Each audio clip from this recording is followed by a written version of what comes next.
नमस्कार, मी डॉक्टर विहार बिडवई. आपण आता सध्या बघतोच आहे की वातावरणामध्ये खूपच जास्त ड्रायनेस आणि थंडी वाढली आहे. या थंडीचा परिणाम म्हणजे त्वचा अतिशय रुक्ष होणे, कधी-कधी कुणाचे जे आहे ते त्वचेवरचे फ्लेक्स सारखे निघतात.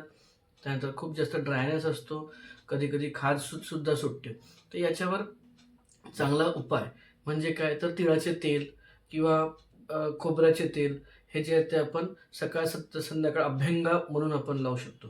त्याबरोबरच या तेलाचं आपण नस्य करणं किंवा जे काही एक्सटर्नल ओपनिंग्स आहेत, जसं की नाक आहे, कान आहे, याच्यामध्ये आपण एक-एक बोट जरी त्यामध्ये आपण लावलं, तर ही रुक्षता जी आहे ती बऱ्यापैकी कमी होते.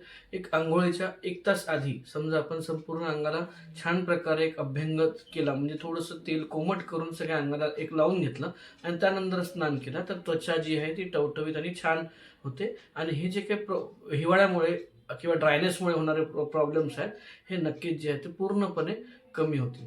ठीक आहे. यासोबतच आमचे जे एक्सटेन्सिव्ह जे काही सगळे प्रोडक्ट आहेत, म्हणजे डॉक्टर बिडवाईची जी आहे ते मॉइश्चरायझिंग सूप आहे, मॉइश्चरायझर्स आहेत आणि बाकीची जी काही रेंज आहे ती तुमच्यासाठी आहेच.